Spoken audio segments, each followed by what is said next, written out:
Terima kasih Anda masih bersama kami di Sapa Indonesia Pagi. Saudara, kita masih membahas soal aturan yang kemudian diteken oleh Presiden Joko Widodo soal cuti kampanye bagi pejabat setingkat menteri hingga wali kota yang diizinkan kemudian 1 hari dalam seminggu di hari kerja. Masih ada Mas Habib dari Partai Gerindra, kemudian juga ada Mbak Bivitri dan juga ada Mbak Titi dari Perludem. Saya ke Mbak Bibif dulu. Mbak Bibif, ini kalau kita menyimak tadi pernyataan dari Mas Habib, sebenarnya kalau memang ada potensi penyimpangan kemudian pelanggaran yang kemudian bisa dikatakan bisa dilaporkan saja begitu. Nah, tapi implementasinya, prakteknya apakah akan semudah itu begitu? Ya, itu dia Mbak. Jadi secara normatif tentu saja namanya aturan main kepemiluan pasti begitu prosedurnya. Kalau ada pelanggaran silakan dilaporkan sesuai dengan kewenangannya. Mungkin ke Bawaslu, kalau tindak pidana pemilu lewat Bawaslu tapi melalui Bawaslu tapi kepada penegak hukum begitu. Secara normatif memang begitu. Tapi kita juga sudah belajar bahwa secara praktik tidak semudah itu. Karena ada 2 hal nih biasanya yang juga akan bisa kita lihat. Pertama, dari para calon sendiri itu juga biasanya akan melihat, menganalisis juga celah-celah mana yang bisa digunakan supaya mereka tidak bisa dikenakan, itu satu. Tapi yang kedua juga kita paham bahwa penyelenggara pemilu hari-hari ini, saya kira kita harus terus terang saja membahasnya secara lebih terang, juga tidak netral dan cenderung tidak responsif gitu, sangat legalistik juga. Misalnya begini contoh konkretnya, ketika kemarin sudah terjadi beberapa hal yang tadi sudah disebutkan beberapa Mbak, bisa saya potong dikit, itu tidak netralnya penyelenggara pemilu di mana? Iya, makanya ini saya lagi mau jelaskan. Lagi dijelaskan. Misalnya Ya, jelaskan. sudah terjadi beberapa, Kasih contoh tidak saya netralnya jelaskan di mana? dulu ya Pak Habib ya, kan lagi ada waktu saya nih untuk menjelaskan. Jadi ketika misalnya terjadi penyimpangan-penyimpangan yang juga dilaporkan atau dipermasalahkan, sebagian tidak dilaporkan, itu seringkali terjadi karena belum masa kampanye misalnya, Bawaslu kemudian mengatakan, oh kami belum bisa melakukan apapun karena ternyata belum masuk masa kampanye. Jadi ada loopholes, ada celah-celah yang bisa dipergunakan oleh para calon, maupun ternyata juga membuat Bawaslu menjadi sangat-sangat legalistik. Meskipun kita sudah melihat ada hal-hal yang ada kekuasaan yang sebenarnya tengah digunakan untuk kepentingan kampanye. Nah, itu beberapa contoh konkret yang sudah terjadi, Mbak. Dan ini yang kita harus waspadai dan tentu saja masa kampanye baru dimulai besok. Tapi kita sudah punya beberapa catatan penting di mana ternyata penyelenggara pemilu itu tidak sepenuhnya netral dengan kekuasaan yang sekarang ini tengah berlangsung. Begitu, Mbak. Silahkan kalau mau ditanggapi, Mas Habib. Mas Habib, masih di mute? Ya, saya sepakat dengan Mbak Bivitri. Kita harus mengkritik, mengawasi ya rekan-rekan yang bekerja di garis depan pengawasan pemilu. Mereka juga punya mekanisme pengawasan yang berlapis. Tetapi sebagai figur publik ya, Mbak Bivitri dengan serampangan ya, dengan ceroboh sekali menyampaikan tuduhan yang sangat keras. Penyelenggara pemilu tidak netral. Ya, lalu dikatakan tidak sepenuhnya netral, yang mana saya juga nggak paham ya, yang diyakini oleh Mbak Bivitri. Kalau dia yakin penyelenggara pemilu tidak netral, kan baiknya kita edukasi publik dengan tunjukkan bukti di kasus apa, ya, kemudian di mana pelakunya siapa, itu kan harus jelas gitu loh. Karena kan kita juga harus membangun kepercayaan kepada institusi yang kita sepakati menjadi pengawasnya ini gitu loh. Kalau dia kerja nggak benar ya kita tunjukkan. Tetapi kalau kita tidak bisa membuktikan, menurut saya tidak tepat gitu loh. Tidak tepat kita judgement ya, dia tidak netral, dia tidak sepenuhnya netral. Ini kan sangat-sangat tidak mengedukasi publik gitu loh.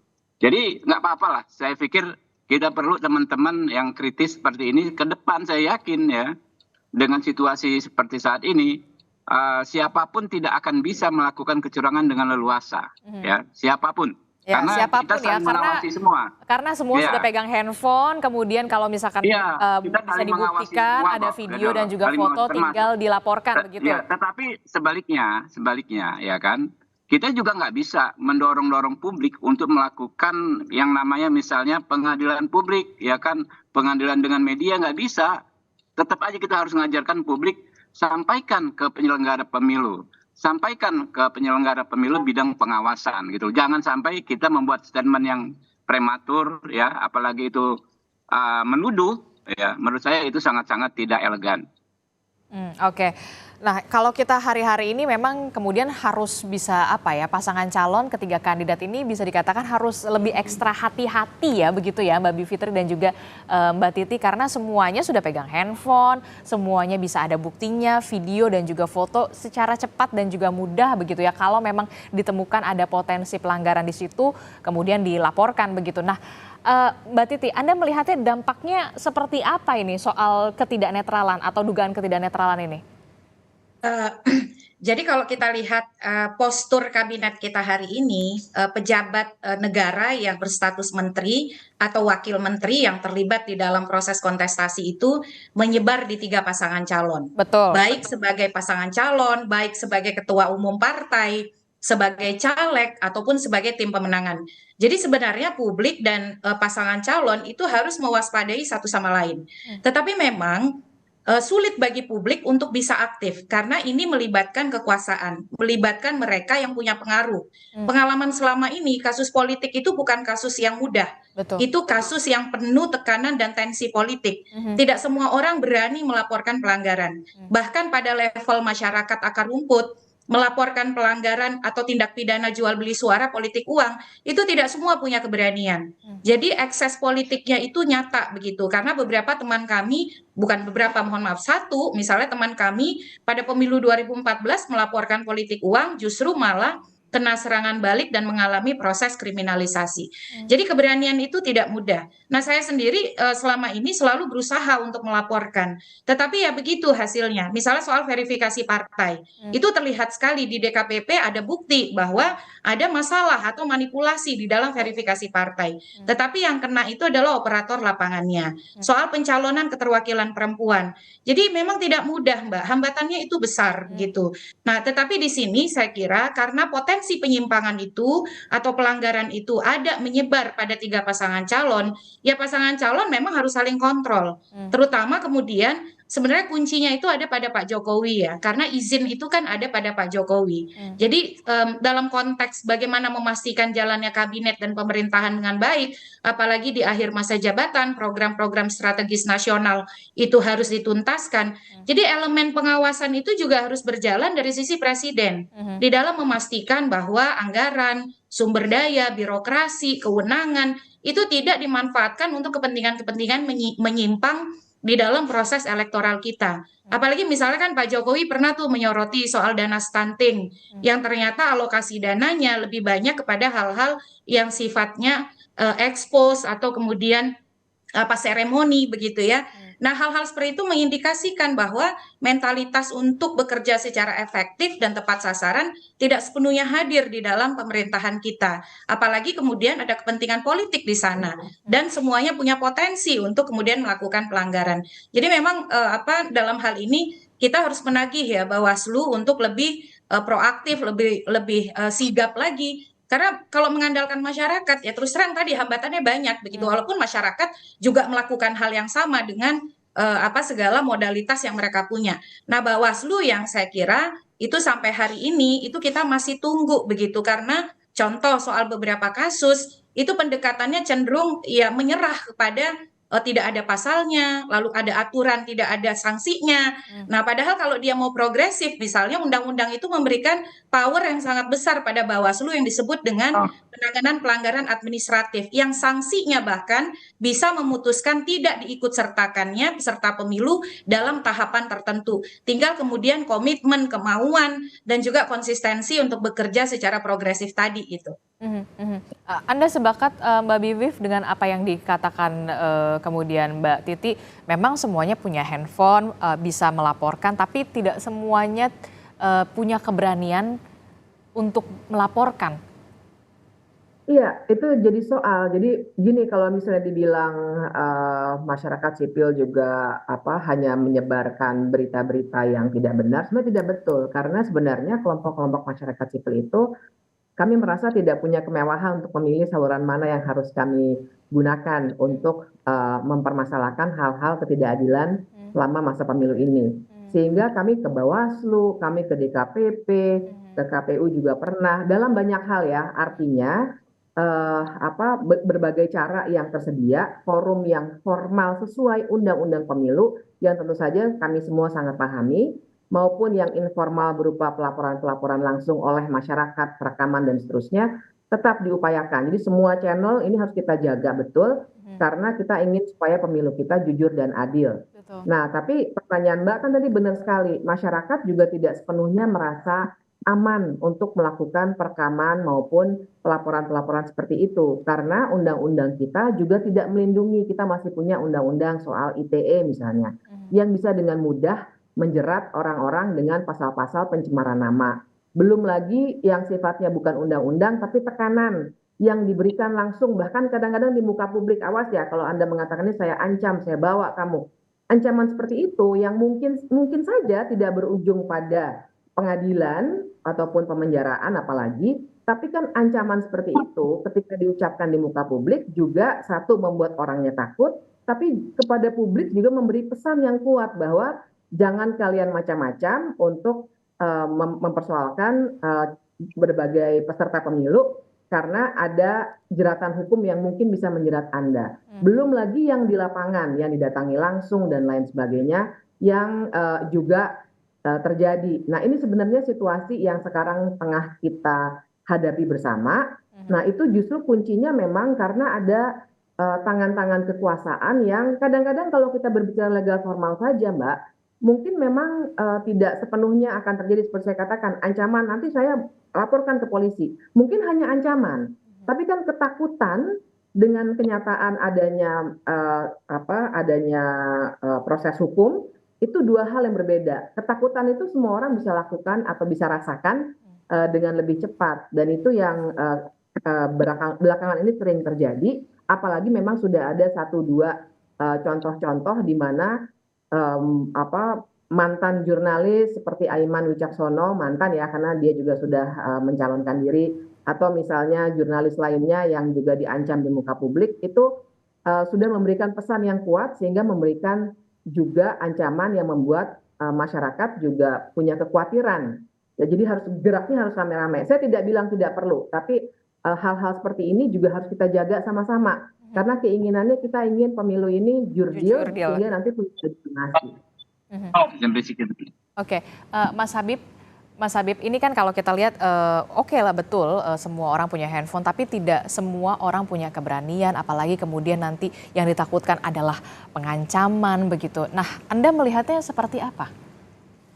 Ya, saya pikir situasinya jauh berbeda ya saat ini dibanding misalnya 2019 ya. Saya mengalami sendiri sebagai politisi yang bergerak di di tingkatan bawah ya. Sekarang ini sangat tidak leluasa karena kita bergerak sedikit sudah ada Bawaslu yang datang ikut mengawasi, sehingga sangat terbatas justru gerakan kita ya sangat terbatas. Nah, sehingga bagaimana mungkin kami melakukan pelanggaran dengan pengawasan yang demikian ketat gitu. Nah, jadi kemudian soal himbauan kita ya, ini himbauan semua pasangan calon juga agar masyarakat ikut mengawasi. Tetapi kan semua pasangan calon juga senapas mengatakan bahwa pengawasan yang dilakukan oleh masyarakat itu harus dilakukan juga dengan bukti-bukti yang ada. Ya, nggak mungkin kita mengedukasi masyarakat ya untuk menyampaikan sesuatu yang tidak ada buktinya gitu. Nah, itu yang harus kita kita perkuat terus, harus seimbang gitu. Kalau enggak akan menjadi anarki. Kalau semua yang dituduhkan masyarakat harus diasumsikan sebagai benar, itu akan terjadi anarki karena masing-masing masyarakat ada versi laporannya masing-masing dan ada versi kebenarannya masing-masing. Bagaimana kita menerapkan parameternya ya dengan instrumen-instrumen hukum gitu. Jadi tetap saja saya pikir masyarakat nggak takut kok kalau dia benar, kalau dia punya bukti. Yang takut itu adalah orang yang mau playing victim, orang yang mau fitnah ya, orang yang mau menggunakan instrumen tersebut untuk menguntungkan dirinya secara curang.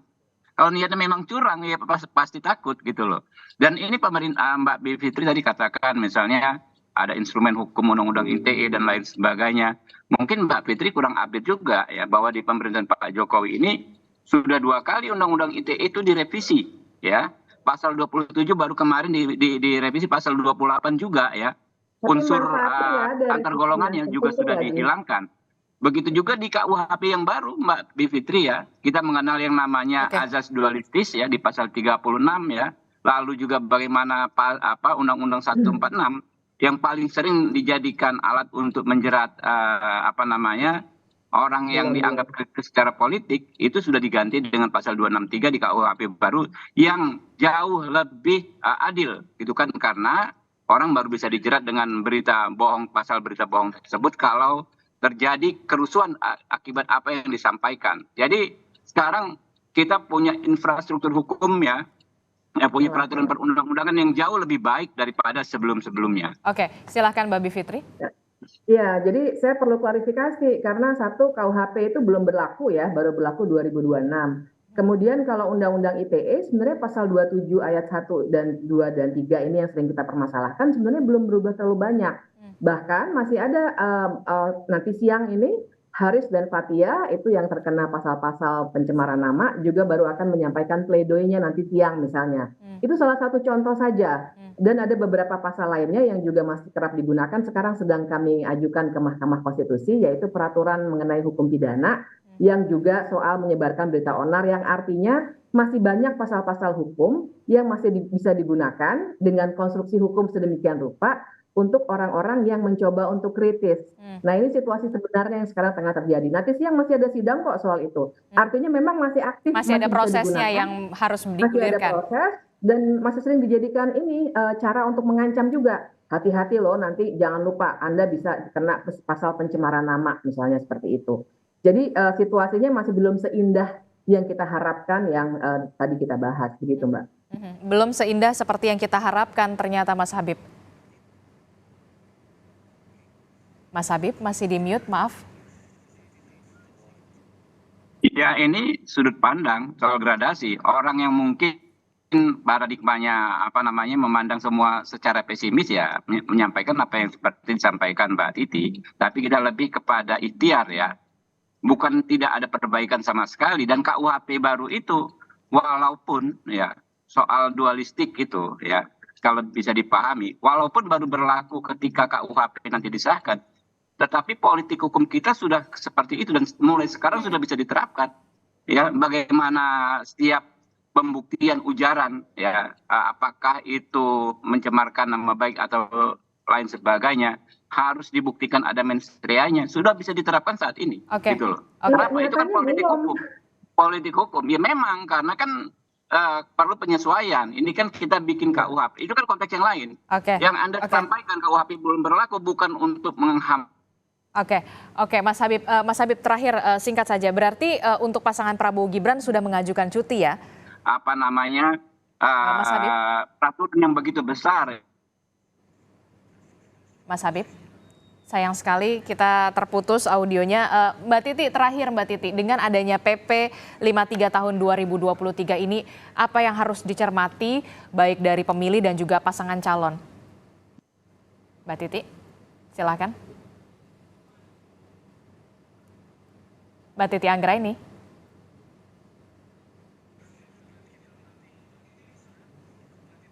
Mbak Titi.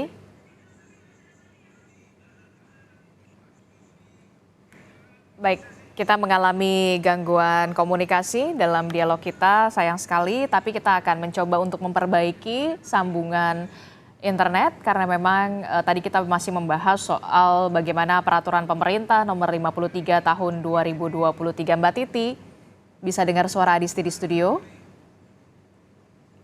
Mbak Titi? Nampaknya belum. Ya, baru terdengar kembali tadi. Tidak terdengar. Mohon maaf, kita sempat terputus. Mbak Titi, terakhir singkat saja, apa yang harus dicermati baik itu untuk paslon dan juga pemilih dengan adanya PP 53 tahun 2023? Karena kalau kita lihat memang cutinya cukup 1 hari di hari kerja, kemudian ketika memang pasangan calon ini bisa dikatakan tidak terpilih begitu ya kan, bisa kembali aktif ke jabatan sebelumnya. Iya, potensi dan bias penyimpangan itu sangat mungkin dan sangat kuat untuk terjadi. Karena memang pengalaman selama ini baik di pemilu, baik di pilkada, pemilu itu pileg pilpres ya, ruang-ruang penyimpangan itu terjadi dan kemudian mendapatkan selalu evaluasi dari kita. Sayangnya kan regulasinya tidak berubah. Sampai hari ini regulasinya masih sama dan penyimpangan itu masih terbiarkan untuk bisa terjadi. Oleh karena itu saya kira satu, saya berharap banyak kepada teman-teman media. Karena media sebenarnya yang lebih punya keleluasaan untuk mengekspos dan memberitakan ini. Sementara kalau masyarakat sipil tentu saja gerakan itu juga senantiasa ada ya. Masyarakat organisasi masyarakat sipil seperti Perludem, JPPR, KIPP berusaha untuk bisa ambil peran.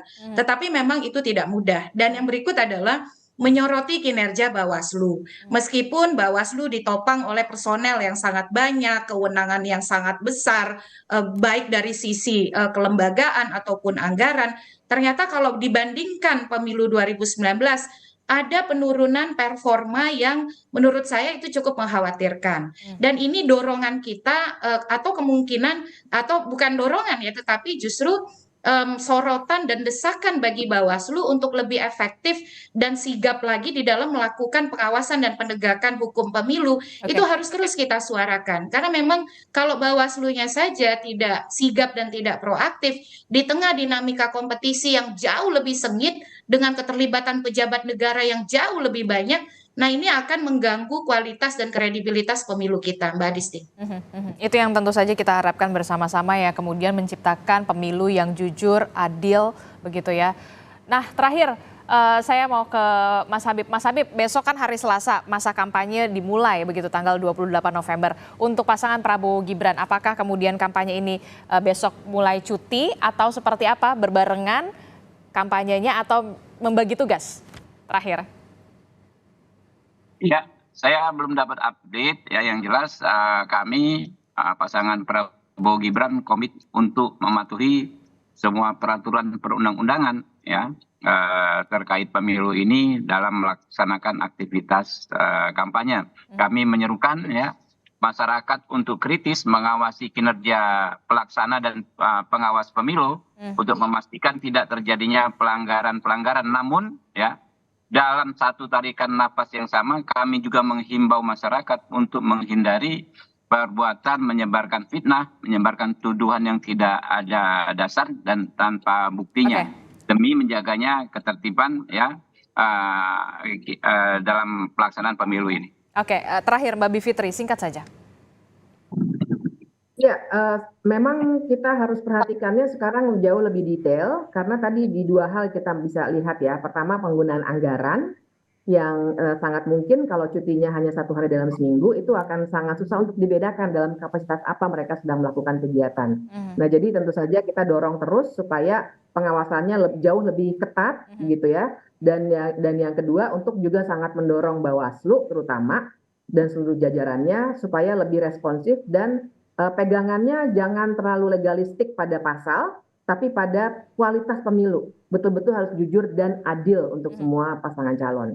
Kita sama-sama punya harapan yang sama begitu ya, pemilu 2024 ini tercipta jujur dan juga adil. Kemudian ada peran-peran, salah satunya adalah media yang punya peran besar juga untuk melakukan pengawasan. Terima kasih Mbak Bivitri telah bergabung bersama kami. Sebelumnya ada Mbak Titi Anggraini dari Perludem dan juga ada Mas Habibur Rahman dari Partai Gerindra. Terima kasih, selamat pagi, sehat-sehat selalu.